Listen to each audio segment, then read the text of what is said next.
The more you try to keep me down and keep my head above the water, you can never hold me down. The more you try to block me out, that's where I kick the wall down. You can never hold me back.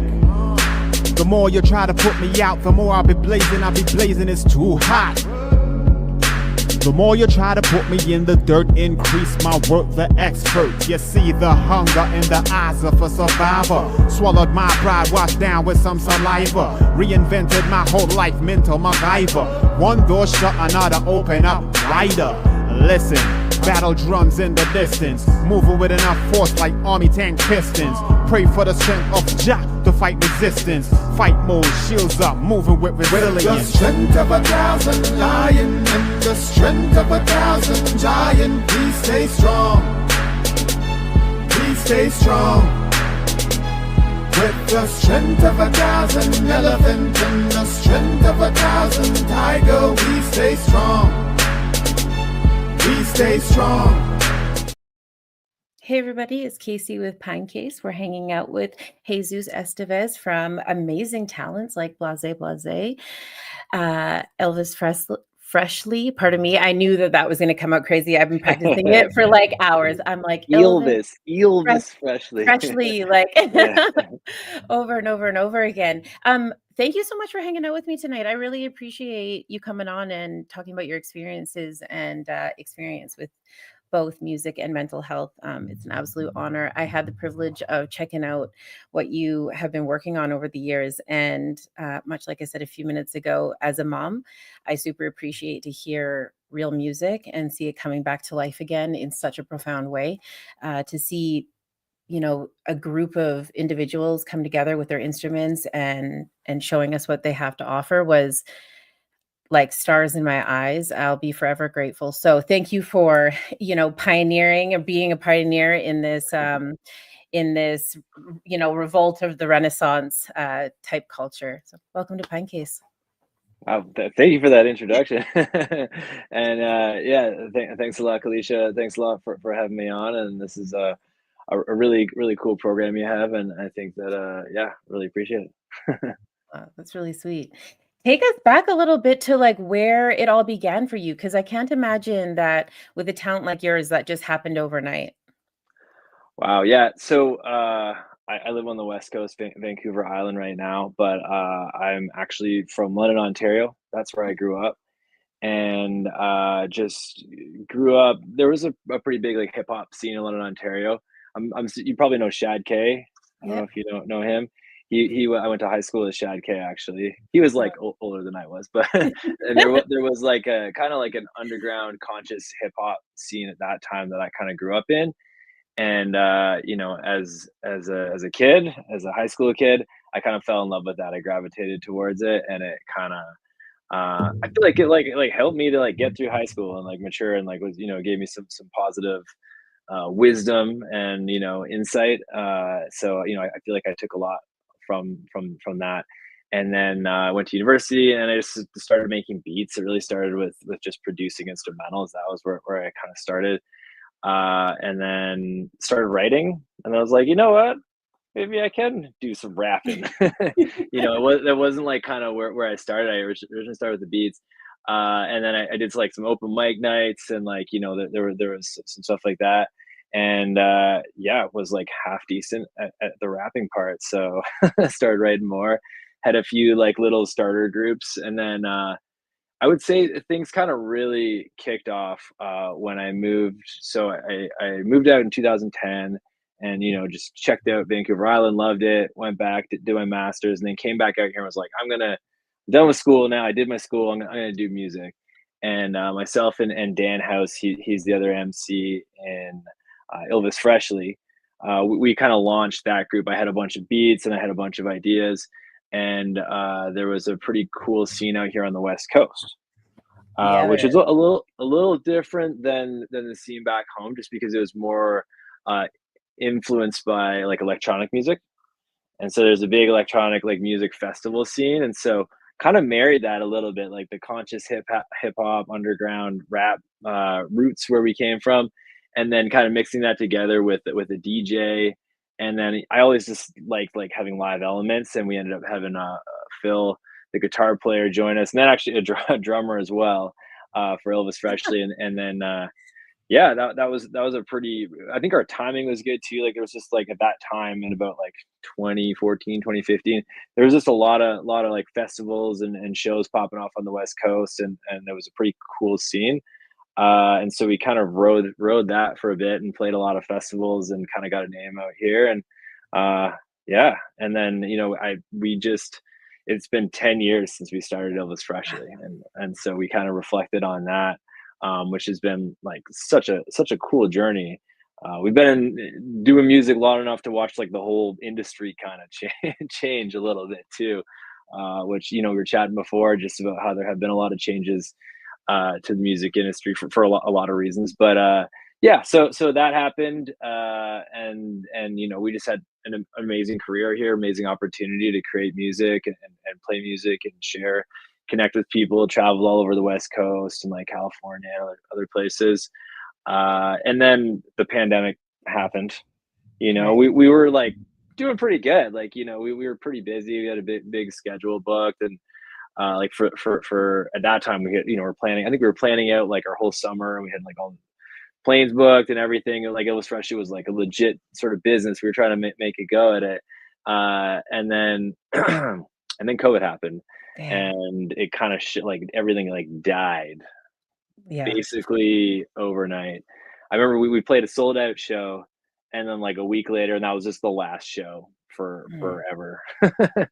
um, It's and yeah, heartbreaking. so that kind of like changed the math a bit for a lot of us. In a way, it was probably good for some of us because being in a bit of a party rap band isn't always the best for like adult responsibilities. So I'm gonna say in Fair. some ways it was kind of a time to reflect and focus on other aspects of our lives, which we all did within the group. And I think we all like focus on like our careers, our relationships, other things. And then when we came back out of COVID, we all like just moved in different directions, either creatively or in our lives. So we never really like went full steam at it again. But anyways, we ended up like doing more albums and shows and stuff, and like it was fun. But after 10 years, we released our last album. I think we'll see. You never know. Like, You we're never. not broken up. But anyways, but yeah, and I think that to tie this back in, like how I kind of got where I am with music right now, during the pandemic, I kind of went back to the fundamentals of what I really loved about music. And as cool as making beats and writing music that you don't get to play is, it's a lot funner to actually just be actively like playing instruments with a band. So that's where Blase Blase came from. Myself and my good friend Guillaume Richards, we'd been jamming, and then we decided to like make a proper band so that we could just like play music and enjoy it for like the sake of playing music, the inherent sort of value that you get from that. So that's where Blase Blase was born. We played our first show as a band like directly after the pandemic, so it's kind of bookended a bit, which is interesting. And yeah, and we've been pretty busy with that project too, so that's been a lot of fun. It was so neat. I was thrilled. I was like, okay, because Calico always throws me gems, right? And I'm like clicking around, I'm like, okay, kind of whatever. And then I turn and look at the TV, and I was just like, whoa, like, wait a second, what is happening here? Like, how did you guys all get together with Blase Blase? Because even just from a visual standpoint, I was like, oh, okay, well, we all know where this is going, right? Like, it's Yeah. it's fun to even just watch. Like, I mean, the audio is That's amazing, true. but even from like a That's visual true. standpoint, I was just like, holy man, how did this it's happen? Like, it's an interesting crew of individuals. One thing I will say about Blase is it's like the most diverse crew of people, yeah, and we all like get along super well, and yeah, we're all like just super respectful of each other. And we have but there's like we're all very different too, right? Different ethnicities, different backgrounds, different like even musical tastes. But we all, I think that like we do a good job of playing to everybody's strengths, and it's a very everybody contributes to every song like equally, which can be bad for a band. Sometimes you need like one person to be in charge and be like, this is what we're doing, you know. Yeah. But with Blase Blase, it just kind of seems to work. I'm not sure what's in the sauce exactly, but yeah, and just everybody in the band is just like really good people, really really funny people, and really good musicians too. Yeah, which So helps, which absolutely yeah, helps. Like the eclecticness of it, like you said, yeah, it can be challenging in a group, right? And it doesn't always come out like super coherent, but there is like this flow that you yeah, guys have that's really addicting. And it's very I hate to use the word palatable when I talk about music, but there's something very easygoing about it. Like I found myself just going through my day listening to it. And there was never a moment where I was like, this ain't it for this task, or like, I yeah, gotta maybe change it up. It was just, it seemed to match like everything that I was doing. I had a little bit of an emotional day. And so it kind of matched my highs and lows. And I was just like, this is yeah. really interesting that this music actually kind of just puts you into this kind of, I don't want to use, like, I hate to use the words that are so stereotypical, like mellow and relaxed and enjoyable, but It's that's got a what it vibe, was, like, it's got man. a There's a mellow, vibe. chill Yeah. vibe. It's not trying too hard, you No. know? It's just doing its thing. That's kind of the Blase Blase approach a little bit, you know? We kinda wanted it to feel chill and, like, feel Mhm. like we're relaxed, like it's something that we do to relax, and hopefully that comes across in the music, in the sound, especially in the live show. We also go hard sometimes, especially, like, in the live show, but even when we're, like, going hard, it's not, like, in your face, intense, abrasive. It's like it's inclusive. It's like, "Just come hang with us, come party with us," you know? We even, like we have a lot of different ideas, but we even wanted to, like, have our practices, our jams, just, like, live stream those, and, like, we always have guests come in when we're, like, practicing, which is kind of unusual, but we'll be, like, working on a song, and we'll just, like, some random buddy and friends there, and then, like, the drummer's, like, dad, and, like, some other random, like, lady I don't know, but she just kind of, she's friends with Guillaume through something. So, like, yeah, we're pretty chill like that. We can kinda just hang with whoever, and I hope that comes across in the music, because I think that that's something that's sometimes lacking. Like, music has become a lot of times a very performative act, and we do perform, of course, but Mhm. we want it just to feel like a good vibe. You can come hang out with Blase Blase, and yeah. There's something, really charming about, like, a random person walking, like, right in front of the camera, you know what I mean? Like, there's something that the Yeah, industry is missing, and that is, like, that sense of, the music being in our home, right? And I think yeah, when you were talking earlier about navigating the industry, we've watched the industry go from something that used to be a culture of its own, and each genre had a culture of its own, to yeah. this kind of, this kind of Melting Ah, pot, or yeah, man, yeah, I guess, like, but it's like the industry kinda just hit this, like, weird plateau where we knew kind of what to expect, what we were getting ourselves into. There yeah, was a lot, in the mainstream or on the radio at least, it was all kind of sounding like you couldn't really tell people apart, and we kinda lost yeah. that sense of, like, the behind the scenes kind of vibe that we used to get on, like, VHS or DVDs. We used to buy, like, Totally. them everyone on tour. It was like, and even right back to, like, album art, right? You get, like, the album, Yeah, you break open your CD, and pull it out and get your lyrics and stuff, and, like, that piece kinda left yeah. us. It's like it's special, like it's Mhm. something special. It's like it's an experience. It's something that you really kinda connect with.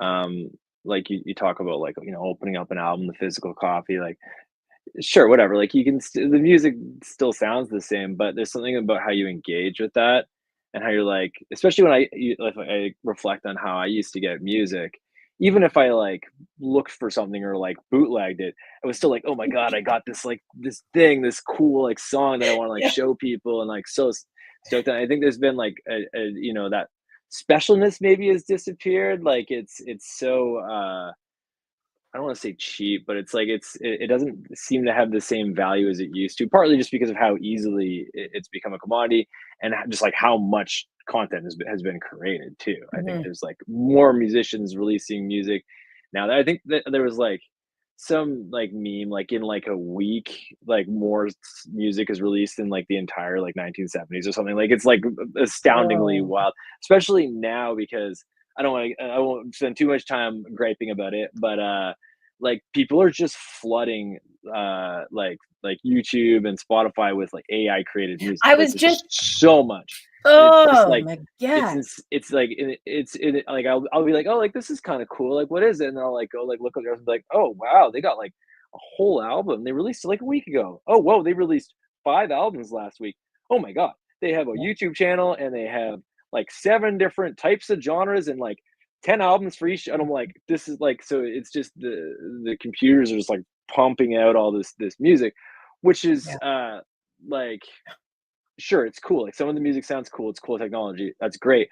But it doesn't have that like human element. It's not connected to a person. Sure, you can make a fake like avatar or like whatever, but it isn't like grounded. Like what really makes music and art special, I think, is the people that create it and the connection they have with the people who are sort of listening to it. And it has to be grounded in like human experience, which isn't perfect, which is kind of like which is going to be inherently kind of strange and weird. And I think that Yeah. like that it's really human. Whereas like a lot of the AI stuff, it's like it sounds so good, it sounds like perfect, it's musically perfect.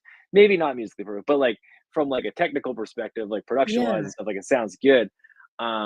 Whereas something like Blase Blase is maybe the exact like antithesis of that because it's so quirky and so unique and just blending different genres together uh and I don't think that's like an intentional thing, but it just turned out that way, especially with Blase, because we mix so many different styles of music and different things together in kind of unusual ways. So yeah, I'm kind of proud of what we're creating for in that sense that I think it's kind of unique and yeah. You should be very proud of it because it's exactly what AI is trying to replicate. And the thing with AI is that it comes out very clinical and very like um Yeah. uninteresting. I mean, and Mhm. again, I don't want to be like it all sounds the same. It's not that. I mean, a lot of it is very interesting and I'm like, "Oh, it's weird. I don't know why they put that together, but okay, whatever, neat." But when you Yeah. have a group of people who have all these different life experiences like you said and these different talents, like you can feel all of that like grit and that rawness that comes through. Although it is very clean because you guys have done an amazing job with the masters, but it comes across like you feel exactly what everyone has kind of gone through and there's like this authentic thing that AI is never going to be able to replicate. And I Yeah. don't worry about any of you guys because I think as soon as we kind of get our fill of whatever is happening with AI, we're all just Yeah. going to be like, give us back our music, right? Yeah, we Give want us back human our stuff. We musicians. want like real musicians, like real artists, Yeah. real. I think that like before AI too, there's also been like a shift in music towards DJs. That has Mhm. also like significantly changed the industry, especially for like festivals and from like a financial perspective alone, like one DJ versus like 6 people. If you're trying to tour or you're trying to look at who you're going to book or have a Yeah. career, like the financial viability of being a DJ was so much greater. You're also like playing pre-recorded music, which always sounds perfect, and you can But I think that there's also just been like a return to an interest in like producers that actually like create their own music if you're a DJ, and then people who do something live that's like interesting and unique and like actually showcases like a musical talent or even like their personality and character. But I think that we're gonna see people being more interested in that stuff, especially as it becomes like pretty. I'm not saying that I could design an AI to make music, but pretty easy to just create lots of content that Yeah. sounds like musically good. So yeah, I think people are going to want to go out and see shows and connect with music for the sense of community, the sense of connection with the artist, and like that emotional valence that conveys. But I can see how it's probably frustrating for a lot of artists right now if you're trying to make your career and like your money off of music. Like that's super stressful. It's like it's hard enough for anybody trying to get by right now, I would say. But personally, that's not like my focus. I'm not like I'm gonna make money off music. That sounds like a terrible idea in 2025. Very stressful and like very bad for your mental health. I wouldn't want to be in that position. And I honestly have so much respect to anybody that is trying to do that because like that's like a monumental, challenging task. And like there's never been a time when you have to like put so much of yourself out there to be successful, especially with like social media and stuff. You got to be like posting every day. You got to be putting yourself out there so much, which is something that I just like is not necessarily what I got into music for. And so Right. like the promotion side of things, how is it's always been a bit of a challenge because I enjoy playing music and obviously I want people to hear it and enjoy it. And that's cool. But uh the idea of having that as a full-time job, that just sounds like so stressful, and so tough. So props to anybody that Yeah. is doing it, and but I would empathize with how difficult that has to be for people. Yeah, I agree. And the other part of it is when we have an industry like, where it's at right now, where it's self-promotion and we need to build this almost caricature of ourselves to make sure that it's Yeah, selling or being pushed into the algorithm. And there's a little bit of like, you have to sell a little bit of your soul, which has been part of the music industry always. But the piece that yeah, we're also missing is when we used to have to go to clubs and pubs and all of this stuff to go and like hand recruit fans one by one.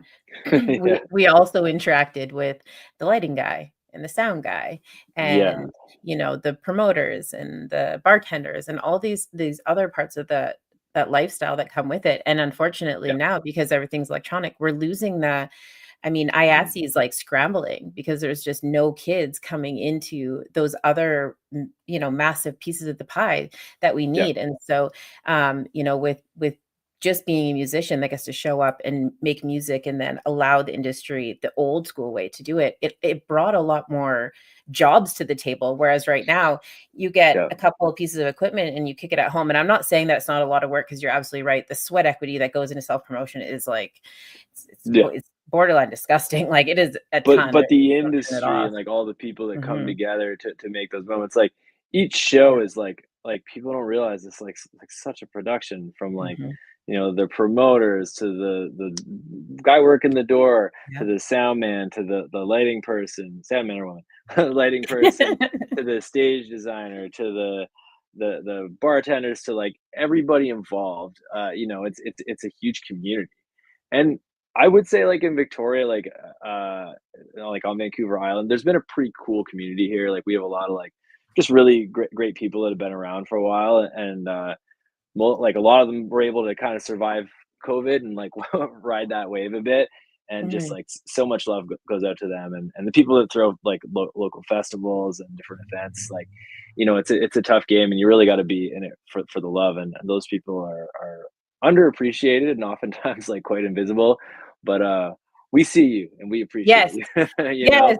Yes. I agree And 100%, man. We just did Decimate yeah, over the weekend actually, and I was like, this is like if it wasn't for the people that come to it, I don't know what, like, mhm. shout out to As everybody like that as a pulls performer, that like, off.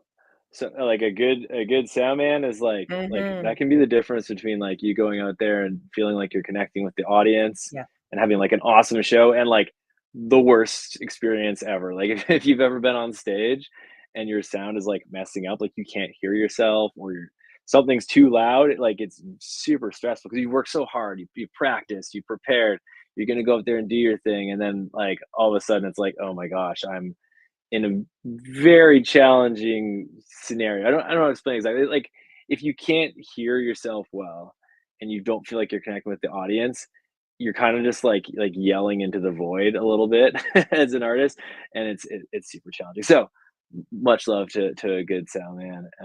It can really make or break your experience. Yeah. Yeah, Matt, kids, you guys got to get out there and get back into these careers. I fell in love with the Yeah. sound man a long time ago, and not in like, in a platonic way. I used to work at this performing arts theater on Vancouver Island, and it's where like I started to really appreciate the industry like that. And this guy, Huey, he's amazing. He used to do most of the shows, and people would like request him. Like they're like, Yeah. no, we don't really care what's happening. If you got to pay the dude OT or whatever, like we need him there Thursday, Friday, Saturday night. Like it's like Yeah. no questions asked. You start realizing like it's a serious thing. Like you really got to rely on each other to volley a little bit around, right? And that starts right at the doors with like the ticket takers and ushers and stuff. Like it's a Yeah. well, it's a ballet man, like from the beginning. And like I've thrown a fair amount of like events myself, just because sometimes there was nobody to book us for a show, so I was like, all right, Mhm. we'll throw our own show. And luckily, there's a couple of cool bars and clubs around, like let us book with them. Shout out to Lucky Bar; they've been like amazing on the island, and let us, actually build our careers in a way, because having that like first place you can go and start up. I think Dakota is a new place in town that they're starting up, and that they're supporting a lot of artists, but. Uh, when I looked at his show, it's like this is like an experience. Like we want people to come and have like a cool time and a cool experience, more than like make money off the show. Which maybe I'm not a promoter, so maybe that wasn't my main focus. But like for instance, like one show we had this I had this wild plan with Elvis Freshly to serve everybody pizza in the crowd, What? like, Wait, and then what? and then and then I got like a local pizza shop, shout out to Oregano's, to donate tons of Wow. pizza. But then I realized I had to be food safe, so then I had to get like rent these big warming plates, and I had this whole production. And then we went on stage, and then we had a bunch of like people in like pizza outfits go out with like platters of pizza and serve them to the crowd. We just did this crazy party, and like if you're at a show and something like that happens, you're like, oh my god, there's like pizza babes and dudes and like handing out pizza, and like I don't know, just it creates a cool experience. We didn't like make that much as much money as we could have off of it, but it was like a super cool party and a super cool experience. And I think that those events are really what kind of made it fun. A lot of stuff had to I don't know, make special. That's what I mean, there's the difference right there between a musician and an artist, and no shade to like either of them, obviously both are important, but when you're worried about like the arts and culture part of the experience, I mean, if Yeah. that happened to me and people came around me with a bunch of pizza, like you got me now, like we're here, we're in this Like together, like it's obviously like it's like a silly thing, but we just thought it'd be like funny, and and mhm, and everybody who was there probably had a really good time, because we also did of like a course. champagne and floaties thing at a festival one time, where there was like champagne and everybody brought floaties. It was like just the Yeah. craziest crowd and the wildest experience, and things like that really they just make the experience really fun and or memorable. And I don't know, and you get the crowd involved. Like people are stoked, right? A lot of people came out with like pizza pizza themed gear to that, and yeah, it was funny. It was I funny. hope you understand, like, how important that is to a community. Like, Yeah, I know that it's just, like, casual and this is, like, important to you, to give that experience, but it is actually, like, fundamental in life to have these moments that because people yeah, pay heavy cash to go to have these experiences to see their artists, and I think it's yeah. admirable that that little attention to detail and love, is put into that, and I don't wanna, like, fluff you up a lot, but I really hope that you know that and, like, understand, could be, and not to be like times are hard and life is so this and so that, because it's not always, like, life is cool too, but, Yeah. But I think like like music, and like at least for me, music mm, has often just kind of been an escape of from life. course. Like a lot of things are challenging, and the world's a crazy place, and sometimes life sucks, and music can be a way to escape that a bit, but also to kind of let that out a bit too, and kind of let go of that stress, and find that supportive community. Yeah, so I think it definitely has, like, for me anyways, I found that just even being a musician, like having that big community of friends and people around, and having like a reason to get together and hang out and sort of celebrate life has just made my life so much better. And yeah, so it's had a lot of value to me for sure. Is there a type of music that you listen to, when you're by yourself? Like, is there a type of music that you're like, "Yeah, that's the one. That's my go-to when times are tough." Oh man, you know what? I'm not very faithful. It depends on my mood. I have a few, but I actually don't really listen to the type of music that I make. Mhm. Um, I so one Interesting. of my go-tos is vintage reggae covers, Oh, like the love old rocksteady vintage reggae covers. If I'm like stressed out or having a bad day, I throw those on, and like I don't know what it is. I can just vibe with that like forever. It's great. So vintage reggae covers. I actually like chill hop beats too. Like I'm really into like just like I'll have chill hop on when I'm just like doing stuff around the house. Um, Vintage reggae covers though. Yeah, I could do that that. all day. I don't know Beautiful. what it is. Beautiful. That's really cool. What type of but yeah, I mean, it makes sense. Is there a type of music that you think that influences your music or that you want us to like see come through in your music? Yeah, yeah, I think so. I at least from a writing perspective, when I'm like writing songs, writing lyrics, I definitely want to like feel like it's kind of grounded in that underground hip hop, conscious hip hop kind of era that I came from. I know it's not going to be that. It's going to be something different because, like, I'm influenced by that. But that's what I want to kind of be in a way. And when I talk about that, I'm sort of referencing like artists, whether it be like, Jurassic 5 or Common or Atmosphere or Brother Ali or Idea or there's lots of other rappers from that era. Or even like some kind of classic hip hop like Gangstar or Tribe Called Quest. You know, who else would I want to shout out? Hieroglyphics, big fan of Yeah. Hieroglyphics. Yeah. People Under the Stairs. A lot of like the like hip hop artists from that area really like inspired me.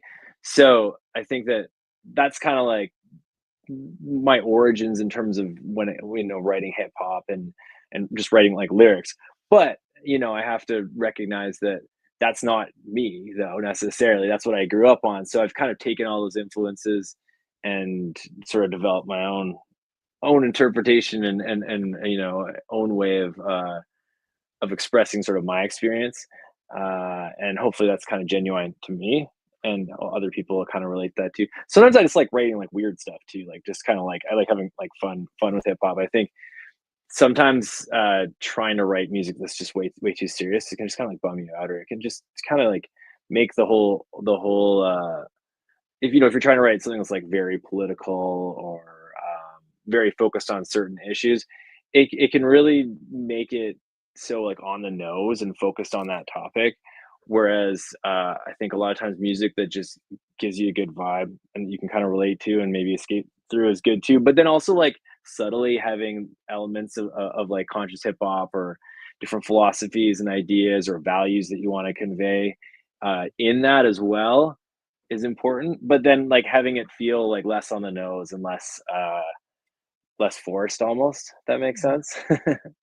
Yeah, no, yeah, exactly. Well, we need a break from some of those things, and people like lean on music to get away from the political climate a lot of the times or their daily grind or whatever. But I think Yeah. not to put it on you guys super super crazy, but we also rely on you a bit to keep that part of the storytelling It's alive like because a finding a lot of balance between the yeah. two, like having fun, but then also, conveying some of those more like in awareness of the political climate and what Mhm. everybody's going through. So if it's not rooted in some sort of authentic experience, then it doesn't feel real and people probably won't connect with it. Um, and maybe some people like that is their main focus when they create music. But I think for the music that I create with my friends, it's also we try to keep it lighthearted or use satire to talk about some of those heavy things and kind of try to create a safe space to talk about that. Whether it be like whatever any one of the many social societal issues that we're facing, but also trying to make light of it and be constructive about it for sure. Yeah. Is there a lyric that you wrote that is like on the back of a notebook that you like carry around with you or that you thought would absolutely be the one that like took you to the end? Oh, good question. I don't know. Huh. I don't know that like I've ever like written a lyric and been like, that's genius. I just like I'm like a megalomaniac. Like I just wrote the most brilliant, wild lyric. I think that there's like little things that I stumbled upon that I felt like were like witty or smart or what have you. Um, there's one lyric in a Blase Blase song, which I actually wrote like I think when I was like in high school, Oh, wow. and I Wow. just like and I ended up like adding it to the end of the song because I felt like it just sort of captured it. And the lyric is, if capitalism is the apple of wisdom, then these people are free. We ain't just trapped in a system. And I mean, Yes. I like the multi-syllabics, but I also Yeah. just like how, like at a young age, like I had that idea, and then it kind of came across well in this song. So yeah, Like, if shut capitalism is the apple of wisdom, then these people are free. We ain't just trapped in a system. Because I do feel like in many in many ways, you know, capitalism's brought us a lot of good things, but we are yeah. kind of trapped in this system, and it's kind of it's through like, you know, corporations having so much power over government and money running everything, you know, it's kind of run away a little bit on us, and it's responsible for a lot of the evils and challenges I think that we have, like greed and capitalism, although it's brought us many good things too. So like, you know, I don't want to oversimplify it, but I do feel like in many ways that sentiment is still relevant, even like however many years later, aging myself like 20 however many years later, right? So yeah, I don't know. Dude, I don't know if shout out yeah, to your English teacher. Like, shout out to your yeah. English teacher. I did I did have a few good English teachers. Like Mr. Krisak was one of them, and he made us write poetry. And I wrote like the worst possible poetry, I think, but he just gave us like a space to do it and Mhm. to like to be bad at something. Like the permission and non-judgmental you know, approach to just letting us be bad at something. I think that's one thing that's tough is just to allow yourself to suck at stuff for a long time until eventually you don't totally suck.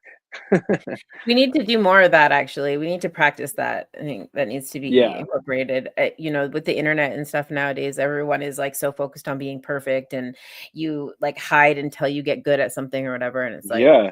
it's Like the really like internet's impressive. cringe. If you go online, like there's people that are so good at so many things that like if that's what I was basing my you know, comparison to, for whether it be like a sport or a musician, like people are so wildly good at things, but those people practice so much, Right. and Yeah. they've clearly, like it's like the tip of the iceberg sort of thing, right? You only you only see the little piece. So if you're comparing yourself to that, also it's just like generally okay to like be mediocre at things and just like enjoy life and do it for fun as well. You know, we don't all have to be like super high achievers at everything. There's also a space for us to just, you know, do our thing and let it be what it is, and that's kind of cool too.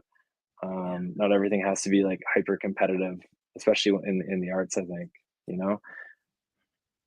It's like some of the best advice I think we've had on this show, actually. Like, just enjoy the things that you enjoy. Because I'm not really good Yeah, at like, there's nothing, you know how some people are like, man, I'm really great at basketball, and like their whole life's around basketball, or like I'm really great at, you know, whatever. Everyone's got like a thing. Like, I just didn't have a thing. Like, I don't yeah. know. Like, there was nothing that like stuck out as like a kid growing up. Like, you know, I wasn't like on Hmm. the volleyball team or anything like that. Yeah. But there's things that I'm like super passionate about that like I spend a lot of energy on, and like, you know, YouTube when I'm not doing anything. And Yeah. I don't know, I think it's refreshing to hear that like you don't actually have to be good at it. You just have to you just have to enjoy it. That's all that really matters, right? Yeah. Absolutely. I think that you know, especially when it comes to music, like uh like sure there's like proper notes and pitch and stuff like that, but Mhm. you know, there's really, as long as people are part of the experience and enjoying it, like you know, there's no really wrong or right. It's just you just go out there and do your thing and like have some fun, and I think that comes across. Also, like, you know, back in the day, music used to be like a collective thing where like everybody who was there would contribute to it. Like maybe I'm making a big example of, but everybody like around the campfire, like everybody would grab something and start like rapping some spoons, or like, you Man, know, spoons are the cracking shit. some Yeah. sticks, or like shouting or clapping. Like everybody was kind of a Yes. part of it. And then we've had this like huge divide where like music is like, oh, there's like this performer, they're on a stage and they're doing the music and you're like passively observing it, or like you're on your phone watching them do it. But I think it's a lot cooler if everybody's kind Oh of a my part of god. it, you This know? at a concert, like, get the fuck out of here with that, man. Yeah. Very Yeah. It's, I mean, I get it. People want to like, it's also like hard as an artist though, because you're like, oh well, like if they're taking a video, they're gonna like share it so right. people see it. So it's like that's cool. But you also shoot a little video, like shout Mhm. it out, give us some props, if you like the music or whatever. But don't stand behind your phone the whole time, or do whatever you want, really. But Or do whatever. but Or do whatever. whatever you're feeling. But I think that it can definitely disconnect people from the experience, right? So yeah, I think everybody's kind of guilty of that to a certain extent. Yeah, totally. But I'm definitely like team like bring back the lighter. Like bring back the lighters, guys. Just bring them back, right? If that's gonna keep the cell phones Yeah, out of the hands, like bring back the lighters. That was cool. That was a cool vibe. I was down with that. You know. yeah, no, totally. Yeah, and I feel like when you certain shows, there's like a feeling that you get from the crowd when you're like we're like really connecting and like it's hitting and like everybody in the room is like a part of this and like the vibe is really really good. And yeah, those are special shows and special moments. When we I'm not saying that not every show is special, but there's some that like really sort of stand out for you. Well, one example was I we was just went to gonna say, like, tell me which one was your favorite? couple peak moments. Like I'll talk about one that was really special. We went up to Haida Gwaii Oh, and we yeah. played Edge of the World music festival.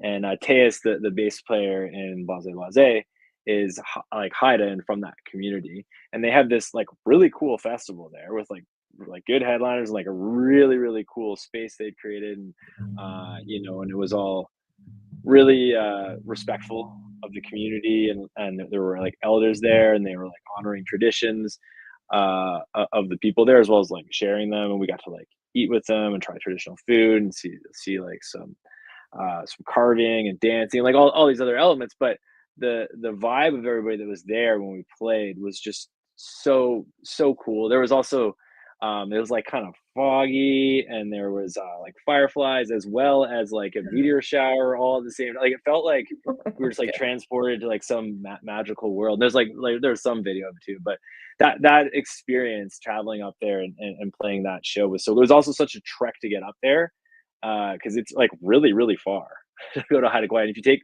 there's one ferry, if you drive to like the tip of the island, it's like 17 hours to get to. I took a plane. I feel bad. Some of my band members have to do that. But I had another thing I had to do. So and basically it took them like over like 30 hours to get there. Right. When we all like assembled there, and yeah, that was just like one of the coolest experiences I've ever had. And that crowd was super cool, and the way we got to connect with the community, we did like a little workshop the next day, and yeah, so shows like that really make it worth it. And we literally spent like all of our money to like make this show happen, but it was like 100% worth it. So yeah, Amazing. that was a really good one. We also just did a run of shows with Five Alarm Funk, and Yeah. those guys Yeah. are like super cool. Yeah. But each one of the shows was like just so good. Some of the best shows we've had the honor of playing, and those guys were a lot of fun. So that was a really really cool experience too. Yeah, that's cool. Yeah, I used to do front of house at the Tidemark Theater actually, and they graced us with their amazing presence a few times over there. So yeah, they're Yeah, wicked. those guys are wild. Mhm. They're great. Yeah, totally.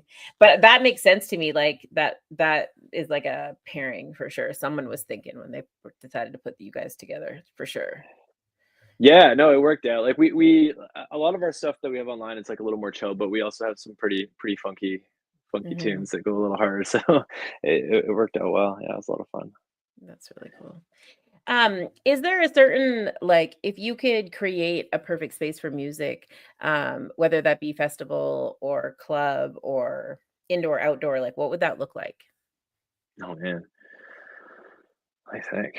Well, there's one festival that we played last year, Mhm. Pachina Bay Music Festival, Oh yeah, wow. and it's up in like Bamfield, which is on the far side of the island, so like lower than Tofino. It's a bit of a trek to get there, but it's on this like amazing beach, and there's like the just beautiful beach like cove, and then there's like a little forest beside it, and all the campings in the forest. And there's a stage in the forest, and then this big beach, and there was actually like whales breaching like in the water, right? Like when you walked out on the beach. So it was just one of the coolest spaces. The way that they set up the camping and just everything, the way they set up everything for that festival is like really, really, really cool. They created just such a cool environment and space. And then the one thing I actually liked was the music, like the live music or the speakers went off at like 2 a.m. and they had a silent disco for the rest of the night. Mm. So you can put on headphones, and if you want to sleep, you can actually sleep because sometimes you don't want to stay up all night listening to electronic music when you when you're out. But yeah, I really like how they ran that festival. Tall Tree was another one. I think just like going out into nature and like honoring nature and having finding a way to build a stage and a festival environment that isn't destructive to the land. It's kind of merges well with it and is really cool. And being able to enjoy music and connect with friends and family there is really great as well. I also think having more than just music, having all sorts of different wellness and self-care things going on as well is really important and kind of elevates the experience because dancing to music is like cool and checking out shows, but what do you do in between at a festival? I think giving Yeah. people a lot more options than sure, partying's cool, and people do drugs and party and stuff, but I think that if that's not what you want to do, having other options is really really important. And for me, at the stage I'm at now with going to festivals and stuff, I really like when there's other stuff going on, like interesting things happening as well as the music. So yeah, I really really like that as well. Yeah, So I that think was that what, like, yeah. no, I think it's just I think that piece of it's really underrated.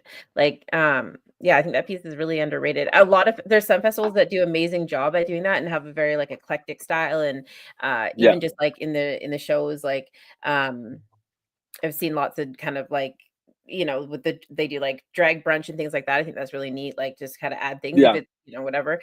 Everyone's kind of got their own idea of what a festival looks like. And obviously like they're specific to Totally. that genre or whatever. But I do appreciate like the entertainment aspect when it starts being more than just about the music. So I like yeah, when there's, like, activities and other stuff going yeah. on as well, and you just you meet people and you connect and you, like, have something else to do.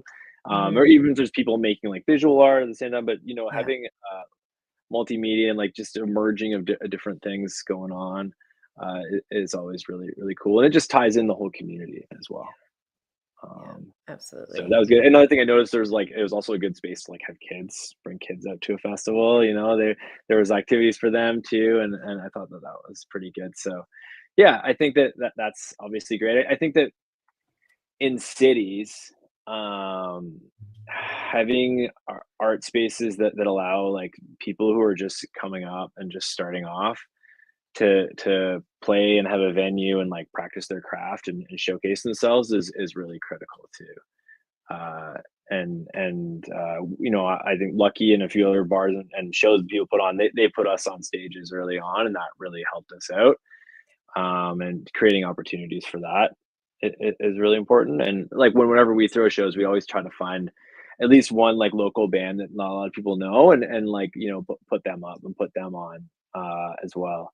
So I think that's an important thing to consider too. Like if you have the opportunity to do that, try to pay it forward, and also it makes for a cool show. Like you get to introduce people to different music they might not have heard of too, and you get to support other artists that are kind of coming up as well, and build the whole music scene.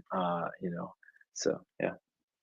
Yeah, exactly. Like it's so nice to hear that people are actually like being considerate again. Because there was this time where it just felt really selfish, and I'm so happy to hear like that. That's what people. I mean, I shouldn't say that I don't hear it because there is some amazing people doing some really cool things out there, and I always see Yeah. really like local bands like headlining for some amazing shows. So there's some promoters out there that are really like nailing it. But to actually take the time to even mention it is a big deal. I mean, DJ Lyons in the comments right now. He's 11 years old. He's our first Pinecase bursary recipient, and we supported Cool. him. And yeah, we supported him in getting a couple of things that he needed to pursue his music career. I mean, his mom had most of it on lockdown anyways. She didn't really need us, but we wanted to participate Yeah. in his road and his success and whatever that looks like. And so it's so important to support each other in that way and make sure that there's space for that. Like, what is it Yeah. anyways, to throw somebody up there and rock out? And oh man, it's just the idea of like everybody coming together. Like I seen a mom at this festival and her daughter was the bass player, and she was also part of the core team. And I was watching this mom just like Oh. standing at the side of the stage, like with her eyes just like this, like, that's my baby, right? And I'm like, that's what it's about. Like, there it is right Yeah. there. Like, that's music. That's the, Like building that, a community, building a like yeah, a strong foundation, not just trying to sell tickets and make money. You yeah, know, I think that I don't want to like throw shade at anybody, but there's a lot of like corporate, more sort of corporate or larger musical organizations that are running shows and things, and uh, it really gets pretty far away from like the grassroots foundation of what music is built on and those communities are built on. And I think that having a space for those, obviously there's gonna be bigger shows and all that stuff, but having a space to support local artists and a local community, I think, is what creates interesting music and good artists, and allows them, like any big artist that you probably like, they came from somewhere. There was a scene exactly. around them. They didn't just like make it up on their own. There was a scene of artists around them that they kind of built with together, right? And maybe you only know the one artist, but there's a lot of other artists you probably didn't know about. A lot of people in that scene that made it what it was, and we kind of forget about that. And maybe technology, we're kind of divorced or separated from that side of things. We don't really see that, but I think that also just makes for a better experience, a better like community as well. But yeah, so yeah, Well, trying to allow space for those things to build and grow is important for sure. and as like, we do harm reduction. I saw my t-shirt sitting over the back of my chair. And when it comes to Yeah, harm reduction, family is one of our biggest resources, to be quite honest. You yeah, see, kids running around, you see families together, and I'm not saying don't do drugs. I mean, do you, whatever you got to do. Like, but that's not what we're here to say. yeah. But it does change the environment pretty quickly, and people are a lot more respectful. And what's funny is, in turn, the kids get like this crazy aunt that they didn't have the day before, right? And I'm not saying that like everyone should be partaking in party favors and hanging out with kids. I'm just saying that in that setting and in that environment, a lot of the times Mhm. we can kind of utilize each other to create a safer space. And so Yeah. I I'm think it like, I think it teaches kids a lot, like, when they see things like harm reduction, mhm, out there, that there are harms to these, and then but that you yeah, can that these things can be done responsibly, and that there are risks to drugs. And, I think if you look at a lot of, like, popular music and stuff, like, it's very separated from the damage that a lifestyle of using drugs like that will eventually do to anybody and everybody who gets too into it. And like I'm not saying don't party, but I'm saying party responsibly if you can, because mhm, it's a huge problem in all of our major cities right now. We see the aftermath of what the opioid crisis has done to our society, and methamphetamines and all of that. And a lot of that stuff started innocently, but mhm. we're seeing the negative societal effects of that stuff. And if we want to have a healthy music scene and a healthy community, we need to teach people from early on about how to manage those things and how to navigate that. And if what their role models and what they're seeing is based on like popular culture, or like trap rap, or like whatever type of music they're ingesting, it's very disconnected from that. So having people actually go in real life and see that type of stuff, I think is super important for sure. Yeah, here. It's amazing that we are so accepting to like glorified drug use music, which dude, I'm here for it all. Like, I'm not about to sit here and be like, I'm not Like, I listening to mean, that. some of the music Blah, blah. slaps, I like, I'm love not it. Yeah, totally. Yeah, totally. Like, for okay, I'm not sure. gonna sit here and shame anybody, but it's the same society that is like totally cool with like Pills and Potion by Nicki Minaj. No one even questioned that song. That slid right past everybody. And then Yeah. they're turning around and being like, well, we don't want to hear this, we don't want to listen to Matt Keegan and Benjamin Lerner talking about Suboxone. Like, are you joking me? Like, first of all, shout out to Yeah. both of those guys. They're amazing. Like, it's not even that. It's just like I've had people sit there and tell me that, and I'm like, that's wild. Like, wait a second, Yeah. because those pills that chick was just talking about is like the next step is that right there. Like, at least somebody is saying something. Like, so I don't know. Yeah, we got to be more open minded to all of it. And Yeah.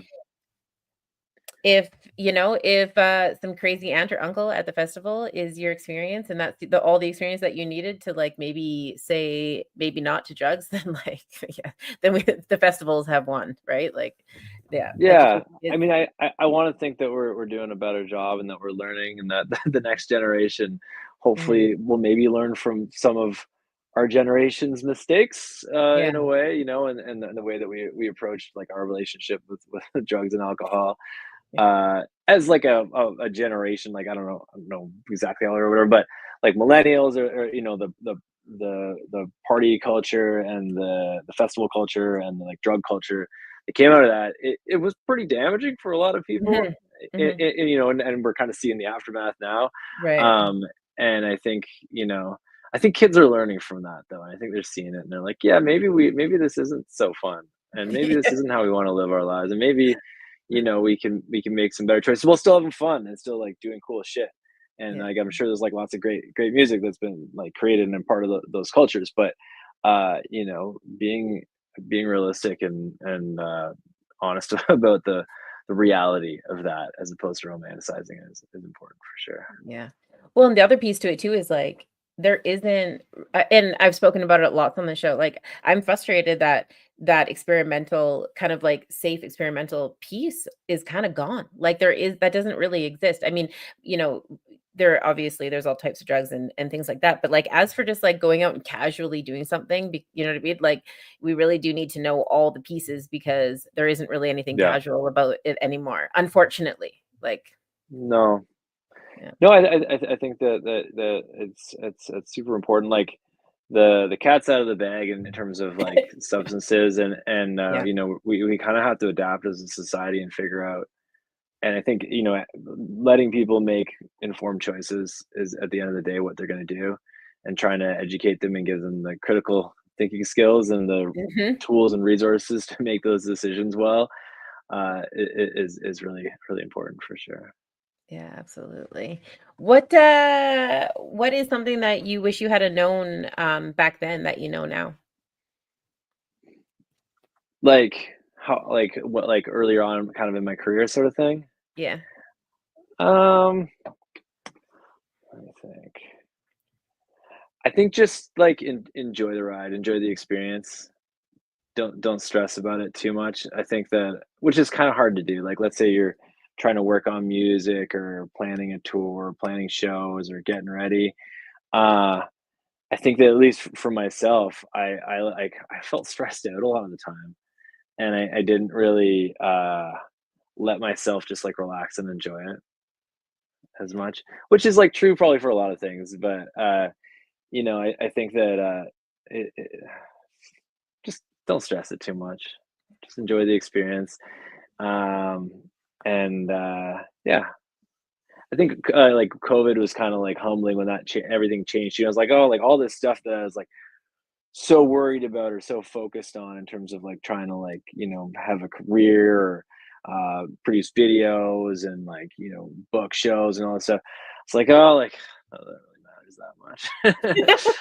I don't know. Just don't stress it and just enjoy the experience. I think that's what Blase Blase was born out of too. Mhm. It's definitely like a don't stress it, kind of just enjoy the ride, enjoy the experience, and see where it takes you. And sometimes like that ends up actually coming across and people Yeah. relate to that and you end up actually finding more success and you Yeah. get to enjoy it and I think that yeah I've like stopped trying to stress myself out too much or book too many shows on a weekend or do things that just don't feel right, like trying to the grind culture, like we're trying to grind so hard Yeah. at this.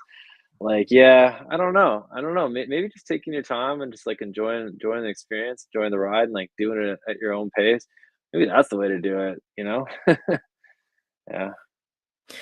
There's a lot of people that would disagree with you, but I am absolutely here for that. I'm so tired of there always being like a time limit to things. I think it is so weird that we spend our whole lives stressing out about the next thing that we're supposed to be doing. I don't know. Like I don't even, it's all that I don't know. It's maybe too personal to even talk about right now, but it's like if we all just actually chilled out, remember those posters in school that was like, it's not the destination, it's the journey. And I was like, yeah, yeah. We're all So like, yeah, okay, whatever, like a right? Like, cliche, but yeah, now yeah, looking back, I'm like, maybe it was yeah. all Jimmy, but uh, you know, and I think it's also like become a cliche in rap, like trying to grind and like trying to make it, Mhm. trying to do that. Which, like, sure, like I'm all about like working towards your goals and like Totally. and, like being empowered. But I think that in excess, that can become kind of toxic too. Yeah. And also when like in an industry where there aren't a lot of sources of revenue anymore, Right. and as we shift towards like even like AI taking away certain jobs, like we have to kind of like re think about how we've been approaching a lot of these things, because the yeah, the drivers and the motivation may change Yeah. over time.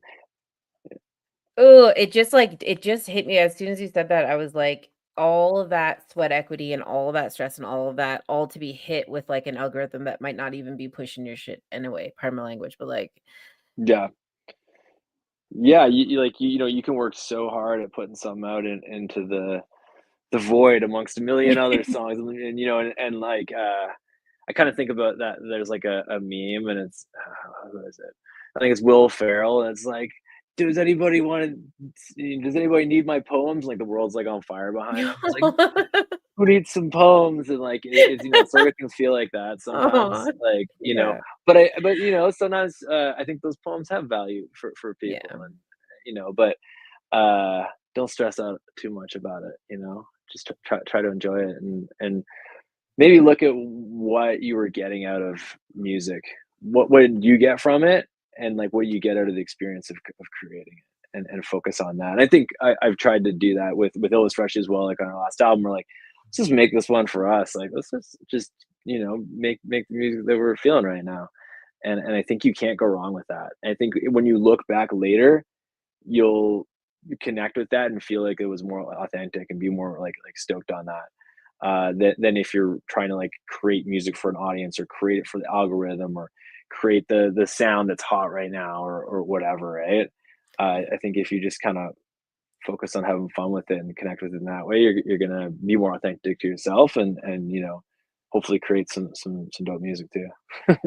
Is there a song that you made that or that you were a part of creating that, like, you never that hit way harder than you thought it would? Like, I know that's it's a silly question because I'm sure every time Yeah. you make music, you're like, "This is it," or whatever, like, that's the intention, there's, but is there a song that you were like, "Wait, what?" so there's a song called "Yeah" for Okay. Elvis Presley that I made, and I didn't really think much of it when I made it, but I was just kind of trying to make like a housey type dance tune, which is like a little bit outside of what we usually did. Um, and I was hanging out with like the guys from Ski Tour, and I was like listening to their set and chatting with them. I was like, all right, I'm gonna like just take a shot at it. And I just like the day after I'd been at that festival, I went and like made this beat, and then we like made a tune out of it and like released it. It ended up being like our most popular by like a huge margin song on Spotify, and it got like used in like a video game and a bunch of different stuff. So yeah, kind of like popped up. I think it's like almost at a million now. I'm not sure exactly how many streams it does, but either way, like pretty good for us. And like Mhm. we didn't really think that much of it when we released. We're like, oh, okay, it's a cool kind of fun song. So yeah, for Elvis, I'd say that one kind of popped off. We didn't expect it to. For Blase Blase, there's a song called Serendipitous that we kind of put out. And there's like a video for that one. And like Yum, when we first met, the day we met, we went to the studio and just like, we're like, oh, let's like try to make some music together. And we kind of wrote like the whole song, like pretty Oh, wow. much like in that one sitting. And then like years later, we like kind of like, uh we decided to make Blase Blase a thing and start the band, and then we took that original song we made and redid it, and that song's kind of been the one that like if we don't play it at a show, people will come and like ask us to like, when are you playing that one? So we kind of always gotta play it, but we kind of like it because it's almost, I think it kind of captures some of the sentiment and the vibe that we've even like talked about today. So Yeah. yeah, Serendip is one that I think maybe I liked it. I thought it was good, but you never really know how people are going to connect with it, and that's when people seem to resonate with for sure. Very cool. Just really quickly, thank you, Calico, for throwing those links up of both of those songs in the comments for everybody to check out. I really appreciate it. And thank you, everybody, for coming in the chat. We see you and appreciate you and love you. There's lots of really, really cool people out there, like Milk and AJ House is in the house, which is amazing. Virgil, Tiana from Scar Nation. Nice. Yeah, there's a lot of really awesome people. So thank you so much for you guys like coming and hanging out with little old us tonight. Before you go, you want to let the people know where they can find you? Although Calico's got you covered, she is throwing links up like of everywhere. Yeah, you can find me in the comments, but yeah. Yeah, I mean, we're on all the streaming services. If you want to like keep track of what we're doing, I don't do TikTok. I don't know. I just never really made the leap there. But you can check us out on Instagram, Blase Blase Music on Instagram, or Edibles Freshly. So like you can find us there. Obviously like Spotify and YouTube and all that stuff as well. Yeah. Hopefully that's helpful. Oh, there we go. Yeah, it's in the chat there. Yeah. I actually didn't see the chat till like right now because there's like a private chat, but there's the comments. I was like, I just like saw that now. So shout out to everybody who's been commenting on that. That's super rad. Yeah, thanks guys for hanging out. Yeah, you know what? There is this button too, and I've been like thinking about it that like we'll put it up as a live feed, and I think it's important because on YouTube, like all of our lovely people are usually from Facebook, and so on YouTube we'll be able to see it. And then I'm like, oh, like I just want to hear what you're saying, and no shade to any of these people because they're amazing and I love them and I can see their comments and I often like throw them up and stuff, but I don't know if I want like people's comments running across your face, which is where I was like, that's fair. Yeah, no, I think it makes for more intimate conversation when that's not happening at the same time for sure. Yeah. But yeah, thanks for chatting with me today and having me on. It's been really interesting just talking about music and some of my experiences and maybe some of the current state of affairs and how things are going, and sort of my philosophy and approach to it and like how I connect with music right now and what that's been like for me, and I think that's been a pretty positive experience. And you can catch Blase Blase in 2 Saturdays at Jazz Fest, playing a free show out in Bullen Park. So yeah, that's the next spot we'll be playing at.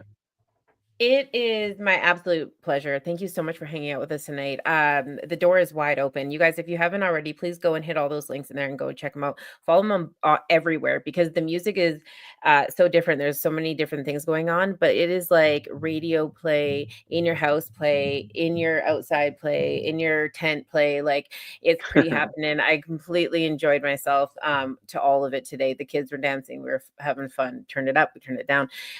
It was really cool. On a personal note, Jesus, thank you so much for kicking it with me. It means a lot. This project has been a labor of love since the very beginning, and so we take it as an absolute donation of time. Thank you for your experience and your experiences with music and your insight in mental health.